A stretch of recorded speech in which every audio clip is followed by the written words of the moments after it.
looked at the stage, and then I realized that the stage was a million miles away. But here we have this lady over here. She's standing there telling her friends, come over here, we have the best seats here. I invite you, all of you here today, to think that the seat that you're on is the best seat here today for you. For some of you, you are here maybe because at Ron Lee's side there's more space. That's why you come here. But I invite you to think that today you're at the best place, at the best time for you to hear something today. Now in the next 15 minutes, I'm going to invite you to pay special attention, not to what we have to say, but pay special attention to what that voice inside you is saying. Okay? 15 minutes. Oh, it's clicking, it's clicking. Okay, so when we say the word culture, some of you may think of this. Or this. Or this. When we say the word culture. Or perhaps this. But culture is defined as the ideas, customs, and social behavior of a particular people or society. Culture is defined as the ideas, customs, and social behavior of a particular people or society. So here's the thing, culture is everywhere. All right, Singapore Airlines, they have their own culture. Marriott, you go to the Marriott hotels, you know, it feels a certain way, so they have their own culture. Young Living, when you enter Young Living, there's a certain culture. All right, you go to different companies, you go to different kinds of schools, you go to different countries, they have different kinds of culture. So culture is formed not by one person, but people and a society. So I have a step-brother. When he was 12 years old, that was about maybe 5 years ago, he was 12 years old. His name is Ashley. He doesn't really like to study. I also don't like to study. You also don't like to study. Okay. No, anyway, Ashley doesn't really like to study, so he struggles a little bit with his studies, right? So there was one day I went back to his home, and then my stepmom came up to me and said, Sheena, can you go and talk to Ashley? Ashley, my stepmom is Thai, right? So her English is not very good. So she said this, Ashley is very stressed. You know, he cannot understand what is taught in school, so he keeps knocking his head on the floor. The floor is tile floors, marble floors. He keeps knocking his head on the floor every time he struggles with it. And then this time around, my stepmom came out to me and said, can you go and talk to him? Because yesterday, Ashley knocked his head until his head bleed.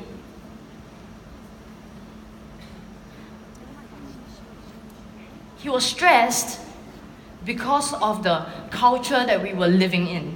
The culture of, hey, you're gonna get good grades so that you can get a good job, so that you can get good money, so that you can get a good husband or wife, so that you can get a good house, so that after that you can get a good coffin, so that after that you can have a good death. Alright? And if any of these goods along the way are bad, you're dead. Alright? So he was very stressed at that point. So I told myself, I said, okay, I can speak to Ashley, but then what's next? Do I need to speak to my little sister? What's next? Do I need to speak to your kid? Something's not working. Then I thought, what if we could change the entire culture? What if we all learn to overturn cultures altogether? So with that, okay, don't waste time, okay? Don't waste time. Not enough time, okay? But thank you. So I said, okay, let's learn to overturn cultures. So in my quest to learn how to change cultures, I am not familiar with the slides. Okay, this is me. Okay. In my quest to learn how to change cultures, I decided to enroll myself at the age of 31, 2 years ago. I enrolled myself to take up a master's degree in leadership under Monash University. I graduated just recently. So I've learned how people learn and how people lead. And I'm also a training director of the company called The Insight Space. It's a training company teaching people how to become culture architects. All right? How about this lady over here? Oh, see, vastly different, my picture. I'm Kai, for those who are not familiar with me, and I have less alphabets behind my name compared to Sheena's. And if you look at it, it does say Crown Diamond, but guys, so hopefully after today, you don't come to me and only know me by that, because I'm not just that. I'm a human being. But if you look at that M-A-B-C-D-E-F, what do you think that stands for? Nothing. Okay, that's the point, nothing. Unlike Sheena, she spent time in studying the science, the biology, and the chemistry behind all of what makes us people and how that comes together to help us develop behaviors and all of that. I have none of that, guys. So my stuff, my learning is from life. So that, therefore, A, B, C, D, E, F, G. And really, today's presentation, we wanted a balance of both. We wanted Sheena here because she can give you guys, if you are very green personality type, hopefully there's tangible information that have you go like, oh, that's how it works in the biology of the human being. And then hopefully, side by side together in this presentation, I'm going to tell you stories. So in the last 10 years, I have been Young Living. It has been I don't have words for it. It has been an amazing, but also very scary journey. And we're just really hoping that my story, beside the science, could perhaps give you guys a more complete picture and illustration of what you possibly can do to build your culture without having to take the next 10 years doing this, okay? So with that, I'm going to tell you a story, okay? Now, I say I started Young Living 10 years ago. That's about 2010 when I first signed up. 2011 was the first time I invested, put my money in to rent a room, a big deal at that point in time when you're not sure if this is important enough for you to do this. I rented a room and I invited people in our organizations who are building the business to come for an afternoon, okay? Where we're gonna do a session meeting with the leaders. I thought, she thought, some of us thought that we did an excellent job, okay? We were very happy. We went back home, and that very evening, I received a couple of text messages. The text messages came from one of the very significant and powerful leaders at that point who's building the business and some of her team members. And the text message went like this: we don't want to come for any of your events anymore. That was like, okay guys, if you're at the beginning of building a business and somebody tells you this, you're crushed, okay? After you've put in the money to rent a room, you're crushed. At that point in time, we don't know what we were trying to do exactly. We have something burning inside of us. We know that our business was not going to be the same. There's Jack, Janet, right there behind somewhere. Guys, if you guys know Jack and Janet, they are two of the most wonderful friends that we started our team onedrop with. And when we first sat down, I still remember the day when we first sat down and talked about building our team. We were so specific around how we want this to look like. Yet, after this leaders meeting, I had someone said, we would never want to turn up for your event again. And in there were two specific things that was highlighted to us. Number one, that they felt that the cross-organization sharing that we had at some point was us trying to get them to think a certain way that they're not comfortable with. And in it, they even felt they were trying to rig sales. I don't know how that landed that way. It was never my intention, but it landed that way. Number two, they said, you keep using this word community. It's like, we don't understand what you're talking about, okay? Say it as it is. It's a business, it's a business.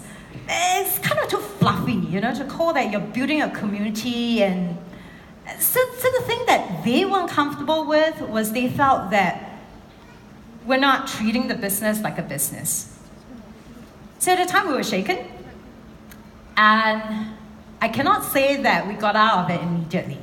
But I tell you the story because when we first started and tried to build things around what we believe was our value, there were many, many times that we were knocked upon, fought upon, disagreed upon, misaligned upon, and people came to us and it was like, we're like roller coaster, you know, it's like one day you're like, yay, this is happening, and then the other day you're like, what if? Okay, I'm not supposed to say it. It's uncompliant. It's uncompliant. So you just like, you know those moments where you're like trying so hard in your business, it just wasn't working. So building a foundation was not easy, especially at that point in time, we seriously were trying to figure out what we're doing. We didn't have a language around it, we're just treading around slowly. Sometime later, 2013, December specifically, I don't know how to say this, I piang here, piang there, and then suddenly I became diamond. Okay, which means not here, not there, don't know how it happened. I became diamond, and everybody was like, yay! Can I be honest with you? Yeah. I always remember December 2013 onwards because it began the most grueling 2 years of my life. It was the toughest point in my life. Because once I got to a place of leadership, I felt pressure. I felt enormous responsibility. I don't have a system that I could just rattle off the tip of my tongue to tell people how to build this business. And then in the meantime, the backdrop of all of this, there was this particular syndrome happening. I call it the popcorn diamonds. It was like pop, pop, pop, pop, pop, in US, pop, pop, pop, pop, pop, in Hong Kong, everywhere, everybody is producing diamonds. Guess where it's not producing? Us, back home. And there was just this huge, enormous pressure to just live up to a certain expectation. For some of the people that I'm closer to, they know I got sick. Quite sick. And then at some point, I actually almost wanted to wave the white flag. I turned around to my team and I said, I need to go on a sabbatical. Everybody's like, what? You're going on a sabbatical? And what's going to happen to us, right? And I said, guys, I really need that break. Guys, I don't know how long it's going to be, 6 months, a year, 1.5 years. I need a break. I can't. I can feel physically, emotionally, mentally dead. I need to go off. So here's the thing. But there was a voice in my head.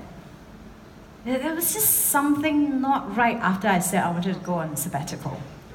So I know I needed to just, be quiet and prayerful, and I spent a little bit of time by myself. And this one day, I heard a voice said this to me. Kai, you don't need a sabbatical. You need a change of heart. And then it sunk in deep inside that running away was not going to solve the issue. Because when I come back, wherever I come back, it could be the Young Living business, it could be anywhere for that matter, if I come back, it will repeat itself again. Until I have a change of heart, until I could get certain what this is all about, I'm just going to keep spiraling. And so by that time, that was when she started studying about leadership.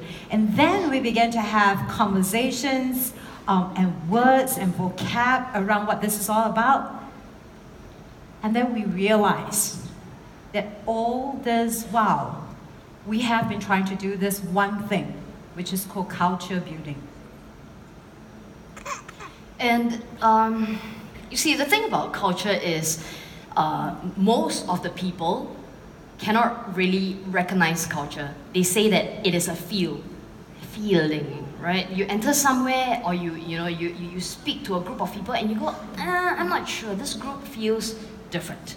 And then you enter a space, there's something about this space, it feels a certain way. So people associate culture with kind of feeling, and then as such, because we can't really tangibly see culture, people will then say, oh, culture is fluffy. Like what Kai says, some people say that culture is like cotton wool in your head. Well, so because of that, people then don't really pay attention to culture, they pay attention to strategies.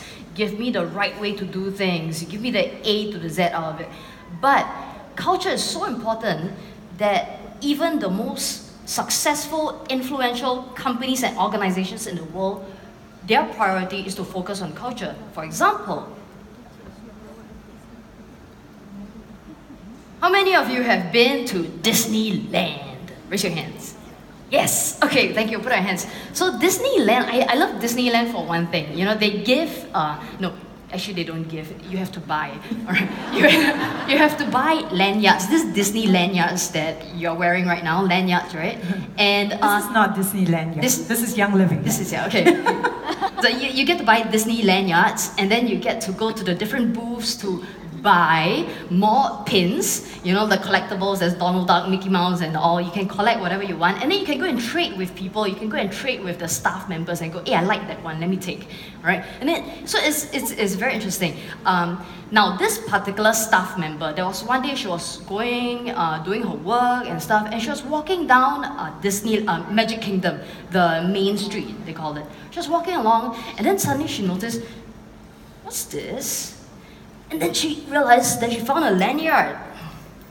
She found a lanyard on the floor, and then there was this note that stuck to it. And then it says this. It says that this belongs to a little boy, and it says, I'm autistic, and all I want is to collect pins. I really like Mickey Mouse. Now, at that point, the boy's lanyard was pretty empty except for 1 or 2 pins that he got. Now, that point, that moment, that staff member went, oh, let's do something about it. So she went to all the different booths, she spoke to her colleagues, and then she went to collect all the limited edition Mickey Mouse pins for him. Right? Collect, and then she started pin already. But here's the thing, where's the boy? She has no idea. So she laid it down, you know, on the floor, you know, a nice angle, she took a picture, and then what's the next thing she did? She reached out to social media, there you go. She posted it on social media, and then she says this, hey guys, you know, I'm trying to look for this boy. I don't know who he is, there's no name, no nothing, and that post went viral. Everybody was trying to search for the boy. Ultimately, they found the boy, they gave this lanyard to the boy, made the boy's day completely. Here's the thing, that staff member, she is not like CEO or COO or whatever, she's most probably like XYZ. Down the hierarchy, okay? But she posted on her own social media, as a staff member. Now here's the thing, if you were to post things on behalf of your company, out there corporate, on behalf of your company, on your personal social media, you need to get scrutinized first. Like, come, let me vet your content, let me see whether your spelling is correct, you know, and stuff like this. But no, not in Disney. Because Disney has a rule. They have a culture that says, here's the thing about Disney, guys. All right, team, we're working as, you know, Disney staff. You have one role. Your role is to make people happy. That one rule set a culture. It created an environment for the staff members to go, I'm going to do whatever it takes to make people happy. I'm going to go out of the way to find this boy if I have to. All right? And you know how successful Disney is? The next one, Pixar. You know, Pixar are the people who are in charge of the beautiful animated cartoons, right, films. Inside Out, the movie, Coco, Finding Nemo, Finding Dory, Toy Story 1, Toy Story 2, Toy Story 3, all right? All those beautiful cartoons that, you know, tug at your heartstrings. Now, for them, when they hold a meeting, they will call in the producer, they'll call in the director, they'll call in the screenwriter, they will also call in the graphic designers, everybody. They'll come and sit in a huge meeting and talk about what's the next movie to talk about. They have a rule. They say, all of you, if you see something, or you go, you know, this is not good enough, or you go, I have an idea, every single one in the table must speak up. You must speak up. That is a rule. Because honesty and trust is something that they hold important in their culture. Why do they make sure everybody speaks up? Because in Pixar, they believe that every single individual can see something that the rest cannot see. And then you have magical movies like, Finding Dory and whatnot.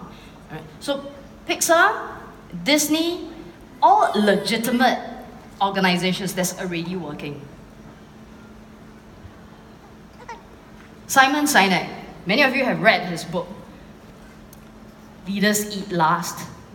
Start with Why, his books. He says this: the responsibility of leadership is not to come up with all the ideas, but to create an environment in which great ideas can thrive. The responsibility of leadership, leaders out there, in fact, I'm talking to every single person here, it is not for you to come up with all the ideas. It is for you to create a space, an environment in which, this is the revised version, not about great ideas thriving. It's for you to create an environment where every single person can thrive in their own way.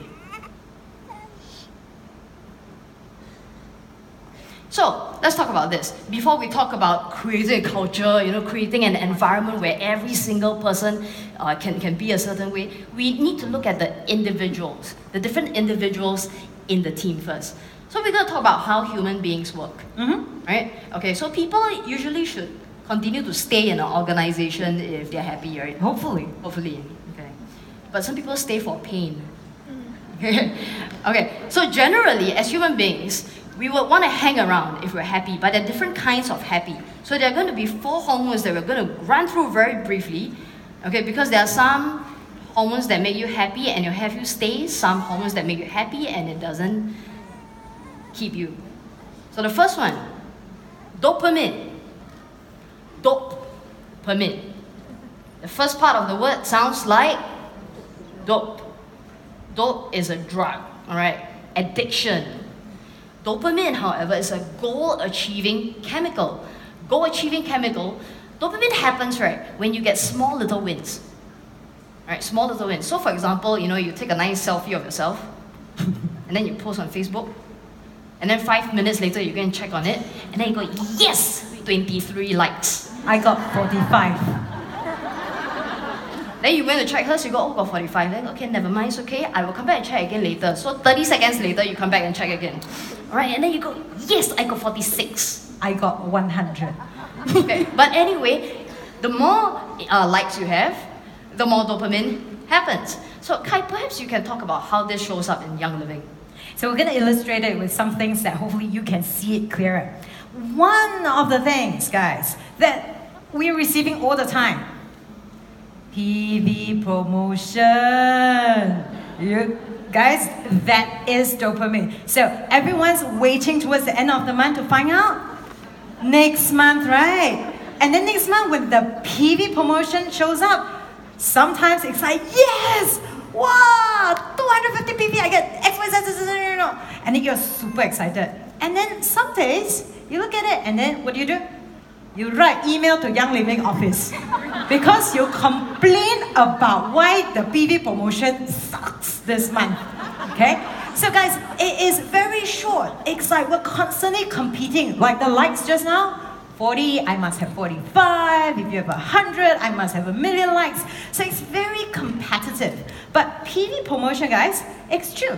It's a form of dopamine. When people look at it and when they look at, okay, who should I ask to buy this and that? And I can get to that free rose or free whatever it is. I have people getting free energy oil for that matter. And then they go, what do I do with it? After they get it, they're like, what do I do? Okay, so it's just that urge to try to get there. But then that's it. Okay, that's one. Incentives. Distributor created incentives. So above and beyond your, the wonderful things that Young Living Office does, we know that teams are constantly working and being entrepreneurial. So thinking around what you can create, right? So you have like enrollments, incentives, right? Even though now compliance say cannot X, Y, Z, so you must do things accordingly. But we're constantly still building on that. What else do I have? Oh, so task. So guys, your Young Living business is huge, right? There's like 1 million things to do. And very often, many leaders actually teach us, break your task down into bite size, okay? Right, have a checklist, talk to one person today, do a social media post today, send out a package, a care package, give a care core, get in touch with one person in each organizational link. So you have a checklist. Every time you complete a task and you're putting that little tick, it's dopamine. You go like, done, woo, yay, you know? You get that feeling. Have you ever had that feeling like at the end of the day, nothing gets checked? And then you feel like, wallow. And then your day is just like flat, okay? That's no dopamine. But that's an example just to quickly illustrate. Okay. So the thing about dopamine, like Kai has said, it's never enough. So you get one dosage of dopamine, you go, oh, that's good. The next time, the same dosage comes, it's not enough. You need more dopamine, more and more, okay? So the next one, endorphins. Endorphins is a pain-masking chemical. It is your morphine bomb. If you know the morphine you get it, bomb. you get it. Okay. You get it, you get it. Right. So endorphin is also known as the runner's high. You know, the marathoners, you know, they run, it's like long distance, they're in pain, you know, their thighs are burning, you know, they're sweating, out of breath, their lungs are constricting. But at some point, as they keep going through, the body will start producing endorphins so that you don't feel this pain so much because your goal is important. So in order for endorphins to be induced in the body, two things. Your goal must be, number one, it must be challenging. Taking a selfie, not challenging, maybe for some of you, right? Okay, I have a friend who doesn't like to take selfie. Okay, so number one, okay, your goal needs to be challenging, and number two, the goal needs to have meaning. It needs to be meaningful for you. Without meaning, you're gonna give up halfway. All right, so endorphins, these two elements, how does it show up in Young Living? Race to the finish, guys, or race to wherever land. Okay, all that competition that there's created as incentive, usually it's a month, 3 months.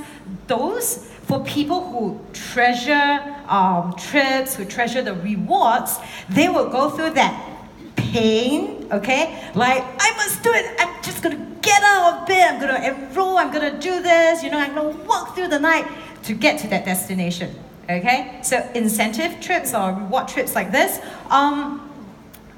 rank advancements, okay, guys? So you have all the people who are like, going for my silver, going for my gold, okay? And then they're like, wow, just sweat and tears and blood, and they're upset, and then there's like stuff happening in their organization, but they work through it because there is something important to them, okay, at the end of the day, and that's why they bite their lips and they go, I'm gonna do it. And that whole process, guys, you often hear people talk about why do you want to get to that goal, okay? So when speakers ask that, there is real reason behind it. If it's not valuable to you, you know, you hear very often people go, I want to become a silver at the end of this year. And then at the end of this year, I am executive. And then you go like, it's okay lah, next year then I do it again, okay? And then we say it, but it has no importance in our heart. So there's just no way you're going to sustain this journey because it is going to be a little bit long-lasting and you're going to work hard. Another illustration is, it's just very general. So how many of you are actually gave up your full-time job and is doing Young Living full-time right now? Just show of hands. Cool, thank you. Okay, now I did that in 2013, just kind of a little bit before end of the year. And the funny thing about people who give up their full-time job is they give up a 9-to-5 job to do a 12-hour, 16-hour, 20-hour job every single day. It does not make sense. So people look at us and go like, what is wrong with them? You have a nice 9-to-5 cushy work, but you plug yourself out there and you go out there and work incredulous long hours. Endorphin playing over there. that chemical, that hormone, that biology, because it's important, it sustains me. It gives me the energy to keep going no matter how many hours, because building that is important. The next one, oxytocin. Oxytocin is a love chemical. Turn to the person next to, never mind. I love them, no? I love you, okay. So oxytocin is a love chemical. All right, I'm going to give you an example. For example, you're walking along the streets, along the roads, right? And then at a traffic light, you see this old lady with like many bags of Young Living products, many bags of groceries, and she's like frail and old looking, right? And then as you're witnessing her, you go, should I go and help her? And then you see this guy come up and, hey, auntie, can I help you? And he helps carry everything and helps her across the road. Now, that act of love, that act of service, it happens to the guy who is offering the help, who is offering the love. All right? So the guy will experience oxytocin.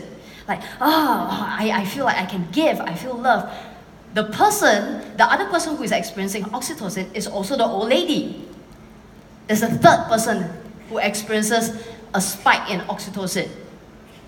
You who's watching. Isn't this amazing? That the love chemical, even when you're witnessing an act of love and service, your oxytocin level goes up also, and it makes you want to give. Giving, oh my goodness, guys, this is like physiologically, biologically in us. Giving creates an environment for people to keep giving.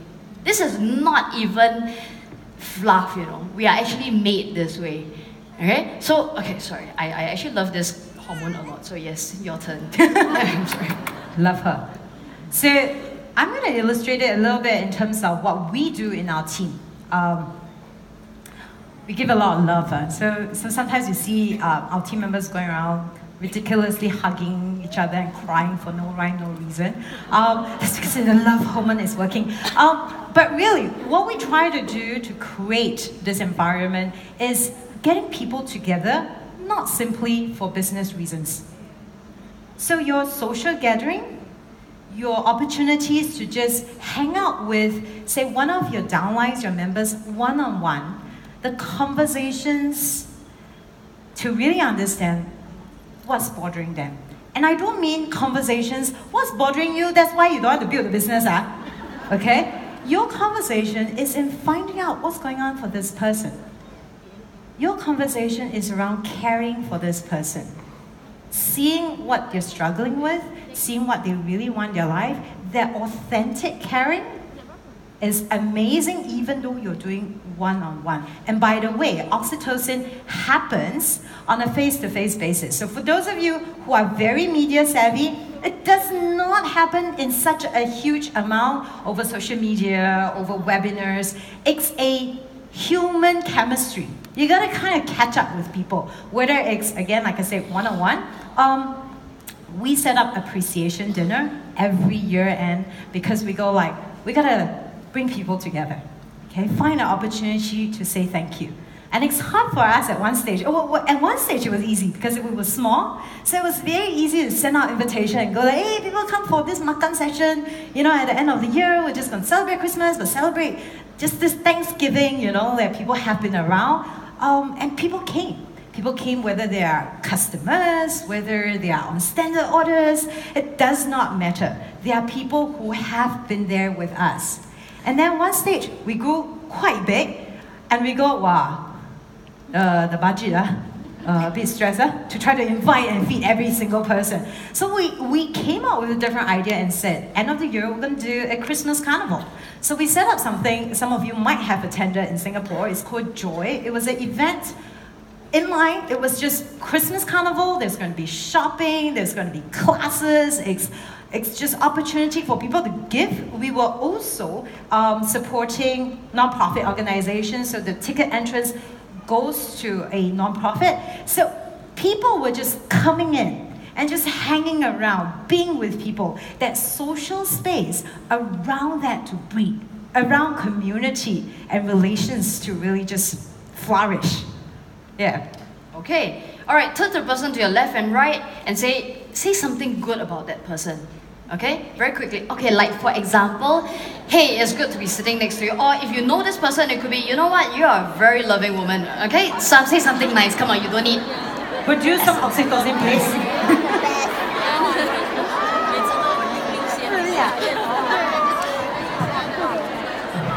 Okay, okay. Once you're done, just turn around and face us again.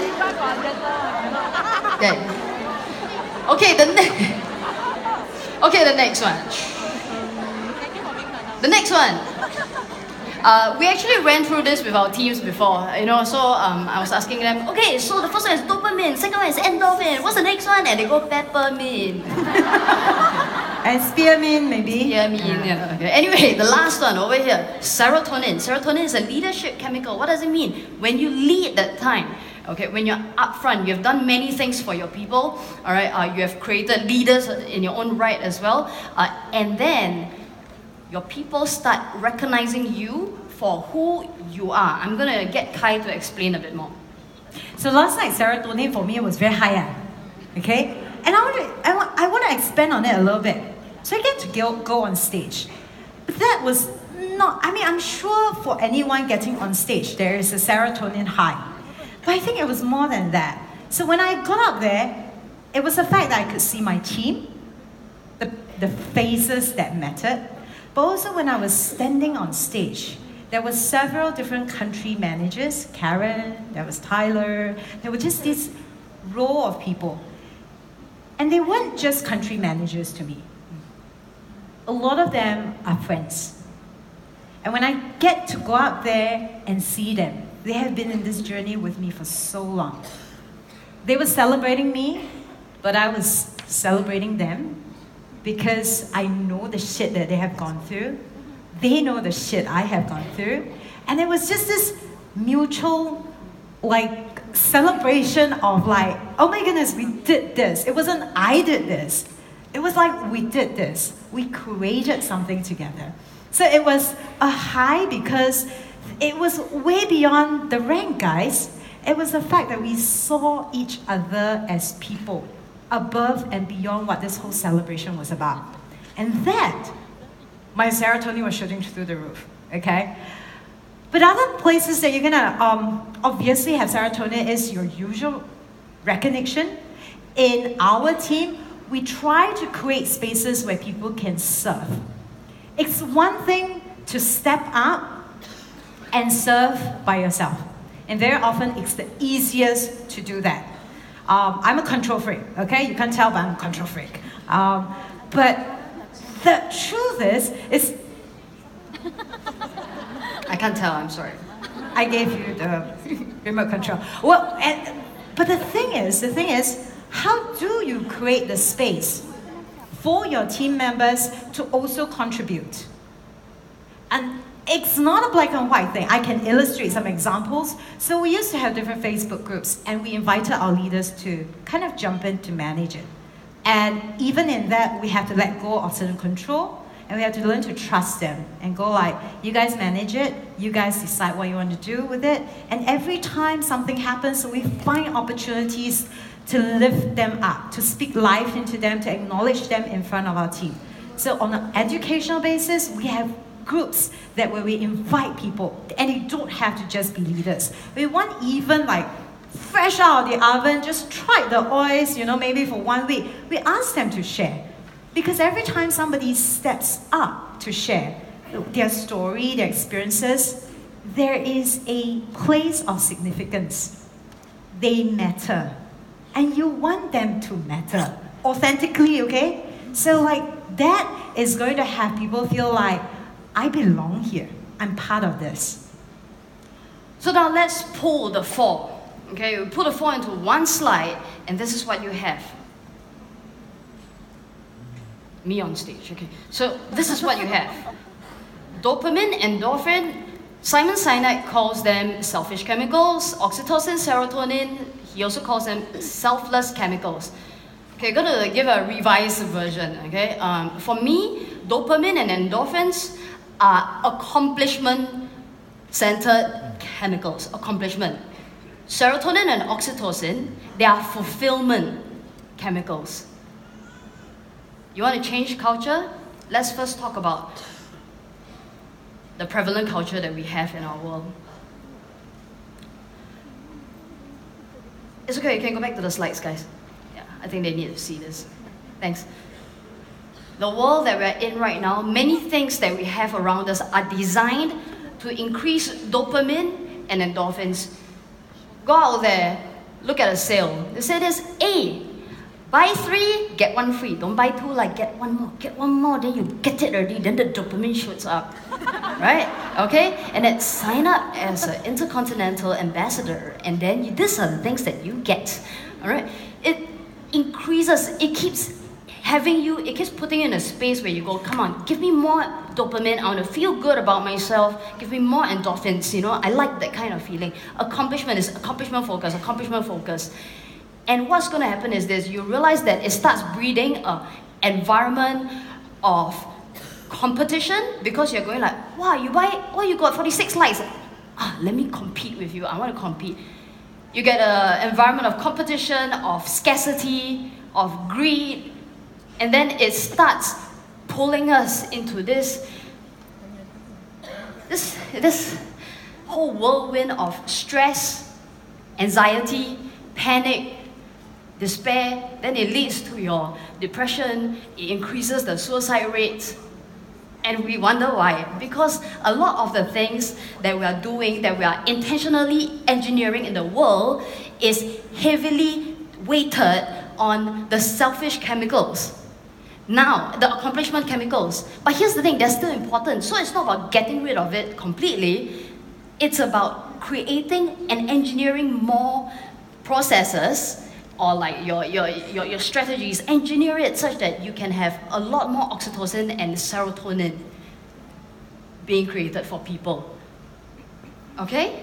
Because when oxytocin and serotonin, when you're heavy on that, then you get an organization that's filled with, they can look to somebody in the cross-org and go, I know I can count on you. I can trust you. I can trust that you won't poach my people because you will reach out to me. You know who I am. You with me, guys? All right? You start creating an environment of hope, of trust, of love, of honesty, of risking. And things like this, and then you start kicking depression away, you start kicking low self-esteem away. We just need to put the weight heavier on this side. And I'm going to share one more story. So in my organization, there are 2 other diamonds. There's Faith, there's Danny. We've had this conversation a couple of times, a very honest conversation. When we say, Diamond, enough already lah. No need already. Very xiong, got to do so much work. And we've had that heart-to-heart talk many times when we felt like, how come we don't feel the fire in the belly anymore? How come for the last don't know how many years, we fight, we strive, we do what we do, and then now here already, it's like, cannot lah. The next one cannot already lah. I am well provided for. Let's just say the rank of a diamond. If you get there, you're well provided for. Your family is well provided for. Then what? Because all that dopamine and the endorphins, fed already. So if you honestly ask me, I gotta represent myself. In some days, when there are competitions and races and incentive programs, guys, it does not hit into my head. It's like I have to literally force myself to sit down and to look through all that mechanism and go, okay, if you enroll 1, then you get 10 points. If your organization enroll 3, you know, maybe you get 20 points. And I cannot find that fire. I don't know about some of you. Some of you, that could still work. And believe it or not, like Sheena said, it's still important. But especially when you've been in the business long enough, this alone, if you're just thriving on that alone, it does not work. When we had that conversation, the 3 of us, and we kept asking each other, are we jaded? Are we going to just say bye-bye and don't want to do already? And we are all still searching. But for me, the significance key, particularly this year, in January when we did our very, very first retreat for our leaders. Now, I do not have to do it because Young Living has gazillion trips and reward stuff. We pulled out a budget that is probably worthy of my 1 year's marketing budget. And then we said, we're going to find these leaders and their guests, and we're going to take them somewhere, and we're totally not going to talk about business. Now, if you're in the floor and you were there with us at Overflow, can you please stand up? And I know Jack is right there in front of the cameraman, and then there's Janet right over there. This is not all of them. I just want you to quickly take a look at these people. Sorry guys, I'm putting you in the limelight. So here, this was the huge thing for me. As they are standing there and you're looking at them, and if they're beside you, you probably never notice anything too different about them, right? Like, okay lah, Young Living, hi, bye, you know? When we're in that room for 2.5 days, we get to hear their fears. We get to talk about what we were most inadequate about. We get to just cry, like our eyes out. But we get to feed into each other. And this is the thing. Against all that they fear and all that they feel insecure about, they choose to lift each other up again and again and again and again. So when I see these people, each one of them, they are like me, they are like you. We all feel inadequate at times. No matter what rank you get to, you all are afraid at times, no matter how many strategies there are. But above and beyond that, you ask yourself, if you had an opportunity to have a platform and serve people, what do you give to these people? What do you speak life into? How do you lift them up? So that, guys, this is not a marketing strategy. This is exactly what Gary spoke about and what Jared said on the very first day. We have too many business people. We don't need more business people, we don't need more marketeers. We need people to heal. We need people to heal their bodies, but above and beyond, we need people to heal their finances and to heal their soul. And if you're willing to take this platform that's been given to you, and you stand up there and you serve despite the fact that you're afraid, and you love and you give to people because you have a platform, I guarantee you this business can only flourish. It is a side product of loving and serving another human being. Thank you guys. Hey, sorry, the presentation is not over. Thank you, all stand here. So the key thing is here. There's one key thing that I'm not sure was the people who stand up, and like what Gary said, it's about healing others. It's not about being healed already, then I go and heal others. The people who stood up, they were examples of, you know what, I'm not filled yet, but it doesn't stop me from making sure that you're okay. And then suddenly, the healing takes place. Because when oxytocin happens, you know, you get it. You see, giving gets you to give and gets yourself filled up. Okay, don't have much time. Let's just summarize.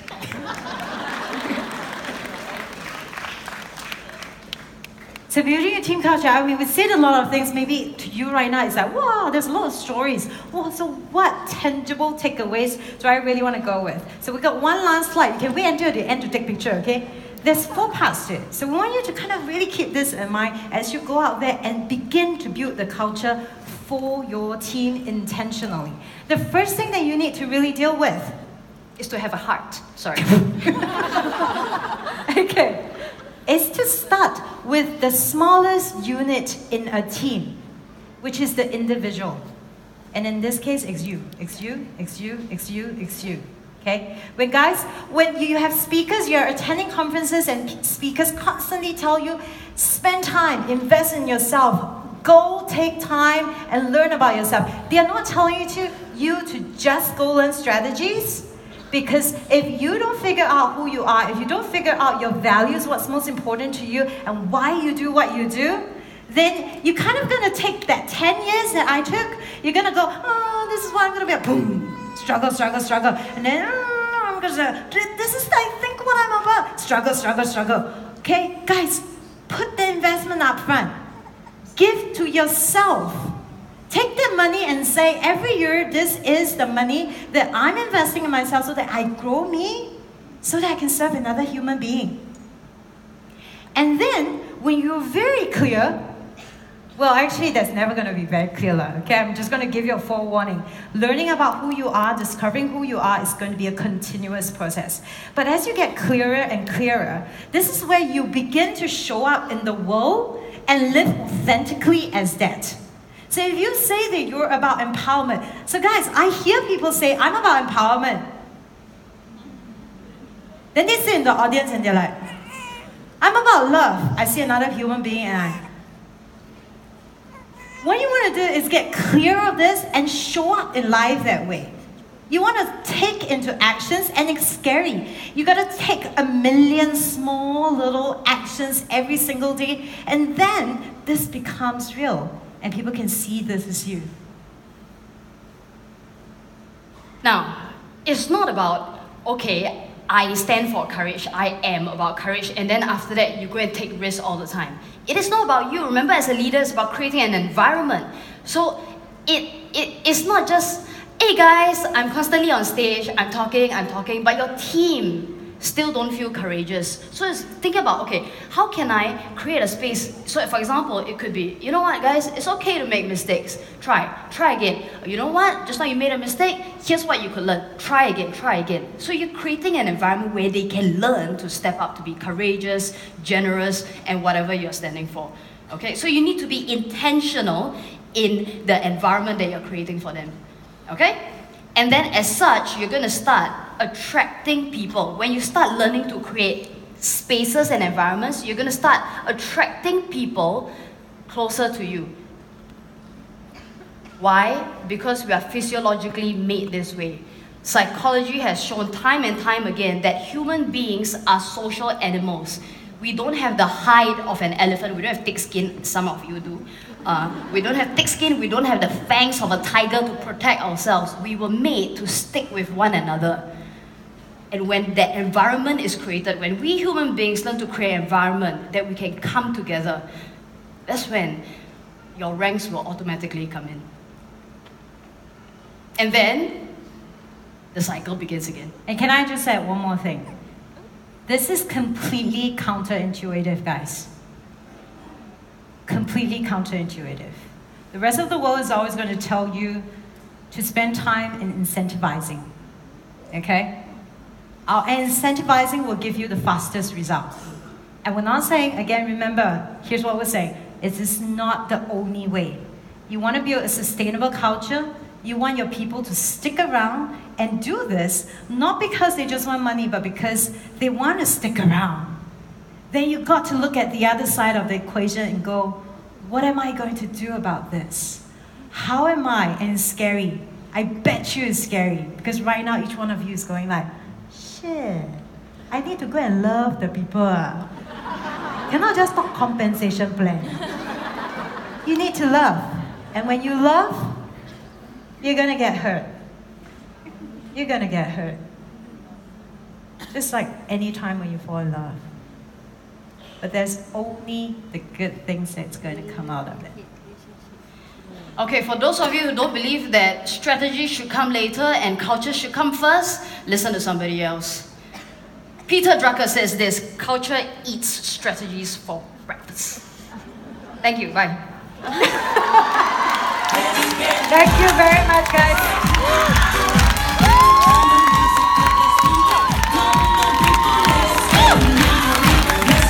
Thank you so much, Kai Tan, Sheena Ling. Alright, I hope that that you guys picked up a lot from that. Again,